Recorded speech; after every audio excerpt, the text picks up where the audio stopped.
अस्सलाम वालेकुम। I hope सब लोग बिल्कुल ठीक ठाक होंगे। तो आज की इस वीडियो में मैं आप लोगों के साथ शेयर कर रही हूँ पेशावर के मशहूर नमकीन रोश की रेसिपी। नमकीन रोश वैसे तो बनाने में बहुत ही आसान है, टाइम भी कम लगता है और जो चीज़ें हम लोग डालते हैं वो भी बहुत कम लगती हैं। लेकिन बहुत लोगों की यही शिकायत होती है कि इनका कलर जो है वो अच्छा नहीं आया है या टेस्ट अच्छा नहीं आया है। आखिर ऐसा कौन सा वो मसाला डाले, कौन से स्पाइसेस डाले हम लोग जिससे इसका टेस्ट अच्छा हो। तो इस नमकीन रोस्ट में कोई मसाला नहीं जाता। मैं आप लोगों को आगे बताऊंगी कि आपने इनको टेस्ट कैसे देना है और इनको स्पाइसी कैसे करना है। और बाकी जैसे आप सब जानती हैं कि जो रेसिपीज आप लोगों की फेवरेट है या आपके घर में बहुत बनती हैं या आप लोगों को जो है उसका दिल करता है कि ट्राई कर ले लेकिन ट्राई नहीं किया, तो आप लोगों ने मुझे कमेंट में बताना है। मैं आप लोगों के साथ वो जरूर शेयर करूंगी।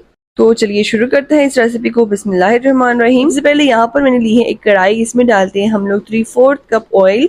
इसके बाद यहाँ पर मैंने मीट लिया है तो गोश्त डाल लेते हैं। तो गोश्त जो है 3/4 kg मैंने लिया है। तो गोश्त को डालने के बाद हम लोगों ने पहले इसको अच्छी तरह से भून लेना है।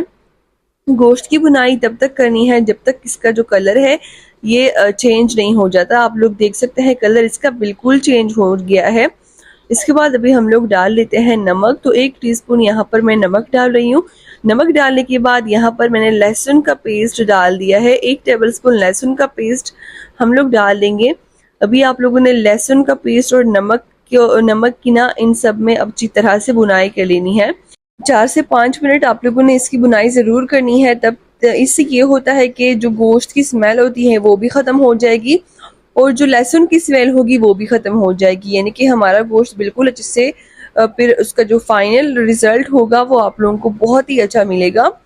तो इसके बाद यहाँ पर हरी मिर्ची को मैंने चॉप करके डाल दिया है। तो हरी मिर्ची डाल देंगे हम लोग, आप लोग अपने हिसाब से डाल सकते हैं। मैंने यहाँ पर तकरीबन से 9 हरी मिर्ची जो है वो डाल दी थी। अगर आप लोगों को स्पाइसेस कम पसंद है तो आप लोग थोड़ा सा कम कर लें।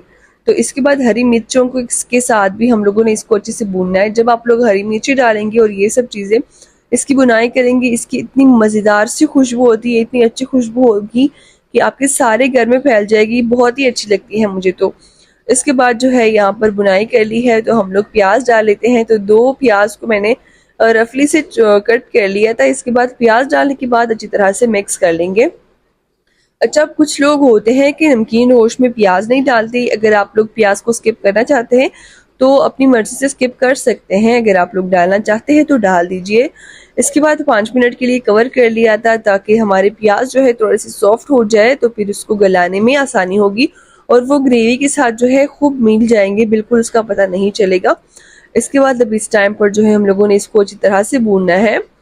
5 मिनट के लिए इस टाइम पर भी भूनना है। पहले हम लोग इसमें डाल लेते हैं 1 टीस्पून ब्लैक पेपर यानी कि काली मिर्च का पाउडर। जैसे मैंने आप लोगों को बताया था कि कोई मसाला हम लोग नहीं डालेंगे, बल्कि हम लोग इसको सिर्फ सब्ज मिर्चों और काली मिर्च के पाउडर से ही हम लोग इसको स्पाइसी करेंगे, बाकी कुछ भी और नहीं डालेंगे। तो इस तरह से अगर आप लोगों को भुना हुआ पसंद है ना तो इस तरह से भून लें, लेकिन इसके बाद आप लोगों ने पानी डाल देना है। तो अगर आप लोगों ने भुना हुआ नमकीन चाहिए आप लोगों को तो आप लोग पानी थोड़ा सा कम डालें ताकि वो जल्दी से ड्राई हो जाए।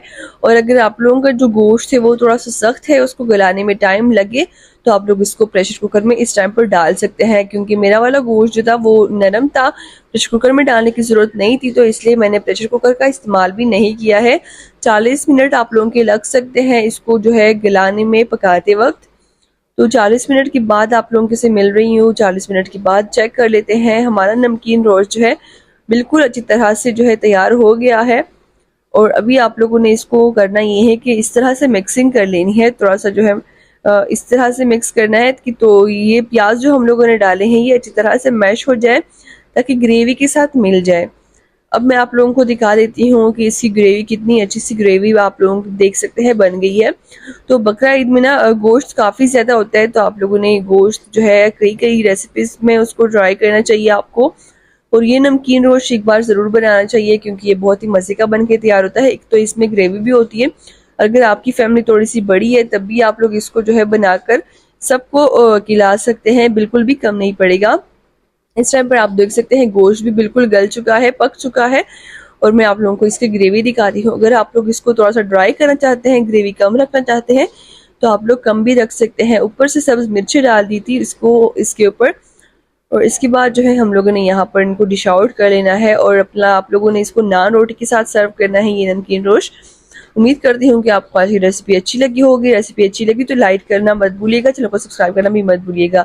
अब मैं चलती हूँ, मिलते हैं आपके साथ नेक्स्ट रेसिपी में इंशाल्लाह। तब तक के लिए अपना बहुत सारा ख्याल रखें, अपने घर वालों का बहुत ख्याल रखें, हमें दुआओं में याद रखिए। Thanks for watching. अल्लाह हाफिज़।